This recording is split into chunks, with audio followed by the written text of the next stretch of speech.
Imagine this, it is 3 o'clock in the morning, the streetlights are humming with that electrical buzz that only exists when the world is dead silent. You are deep in REM sleep, somewhere between a dream about winning the lottery and a nightmare about no pants. Then the sound happens. It is not a subtle sound. It is the distinct, sickening crunch of tempered glass, shattering downstairs, followed by the heavy, rhythmic thud of a boot hitting hardwood. Your eyes snap open. Your heart rate jumps from 60 to 180. Your heart rate jumps from 60 to 180. You are not winning the lottery anymore. You are now a participant in a very high-stakes game of hide and seek where the prize is your life, and the penalty for losing is the brutal truth that nobody puts on the real estate brochure. The average police response time in a major city, anywhere from 10 to 40 minutes in a rural area. You might as well send a carrier pigeon. A motivated intruder can kick through your front door, sweep your master bedroom for cash and jewelry, be out the back exit in less than 3 minutes. Do the math. Time is not on your side. Physics is not on your side. Right now, neither is your flimsy deadbolt.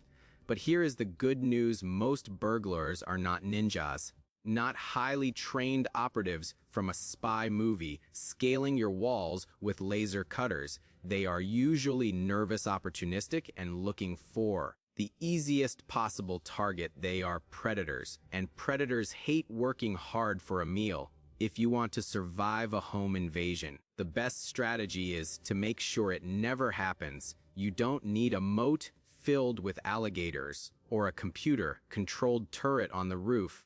You just need to be slightly more annoying to break into than your neighbor's house. This is the home fortress plan. We are going to take your house, which is currently a soft target wrapped in vinyl siding, and turn it into a psychological and physical nightmare. We are going to do it using basic hardware, stored junk, some nasty landscaping choices, and a little bit of psychological warfare. Let's start with the front door. You probably think your door is solid. You lock the deadbolt every night and feel safe. Here is the engineering reality. Your deadbolt is a solid piece of steel, yes, but it is locking into a strike plate, screwed into the door frame with 3/4-inch screws. Those screws barely penetrate the decorative trim. 200-pound man kicks your door right next to the lock. He isn't breaking the lock, he is splitting the wood frame. The wood explodes, the strike plate flies across the room, and your door swings open like an invitation. Takes 1 kick, maybe 2, if he has weak knees. It is a structural failure that happens in milliseconds. The fix costs about $3 and takes 5 minutes. Go to the hardware store and buy a box of heavy-duty screws.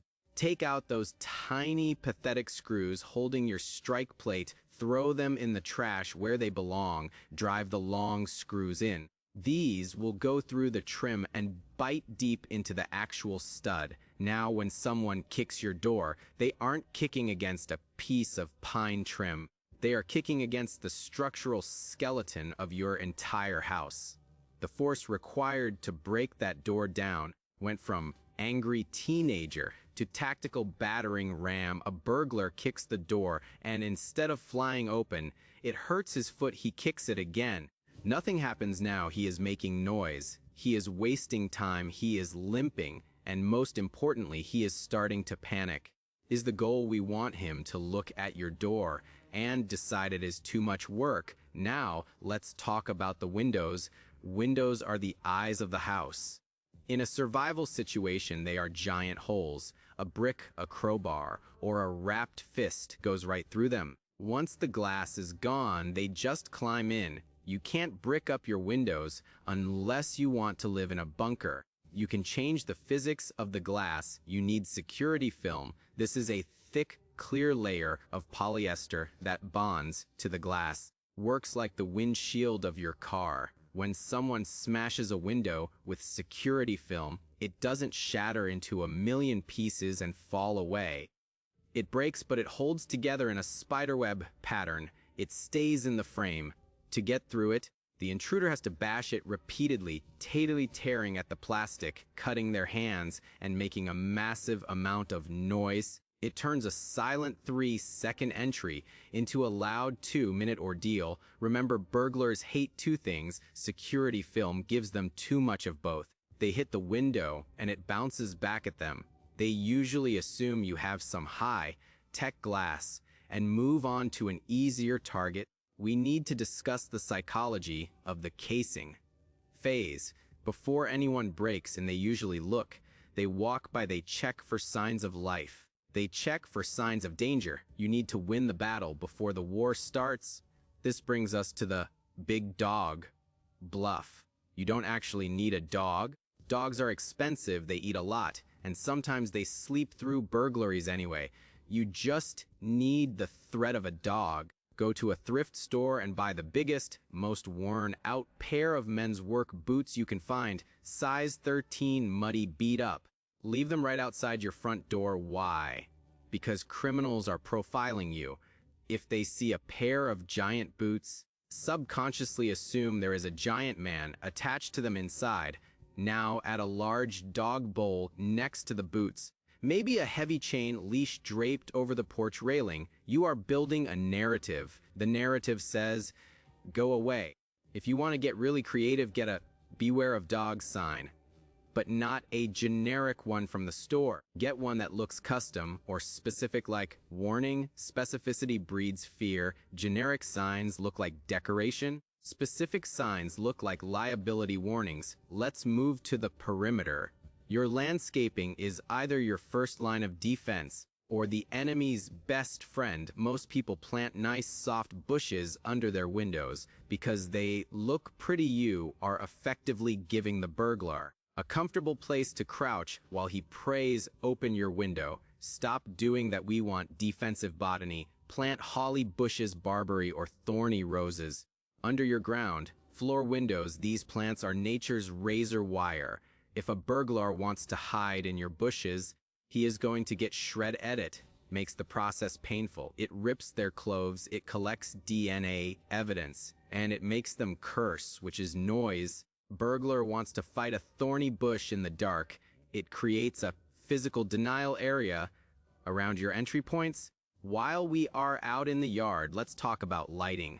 Most people use motion sensor lights. These are good. Smart burglars can trick them or move slowly enough to avoid them, or they just break the bulb. A better strategy is uneven lighting. You want blinding light on the entry points, but you want the approach path to be uncomfortable. But here is the real trick.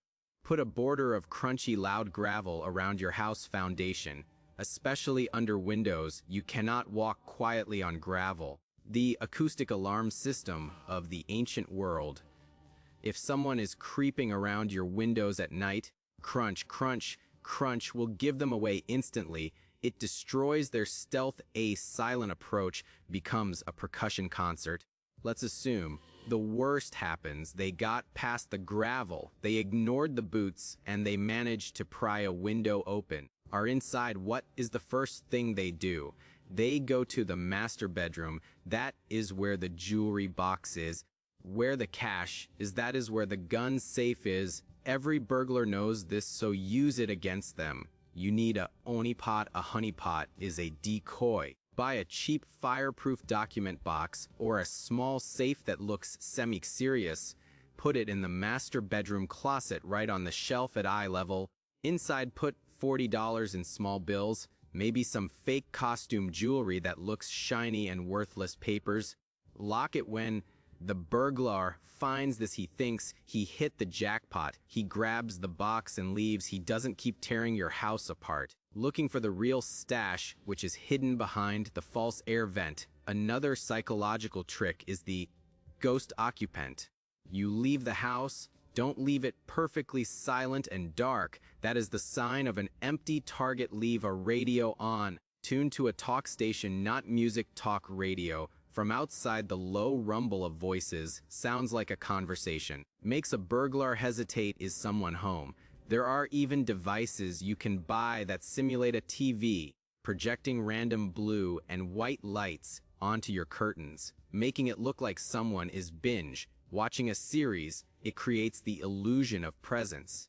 Talk about your garage. The garage is often the weak point. People lock their front door, but leave the garage entry unlocked.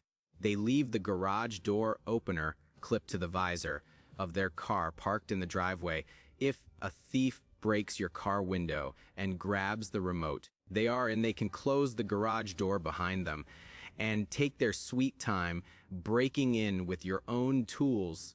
Never leave the remote in a car parked outside, and always lock the door between the garage and the house. Treat it like an exterior door because it is one. Also look at your garage door emergency release.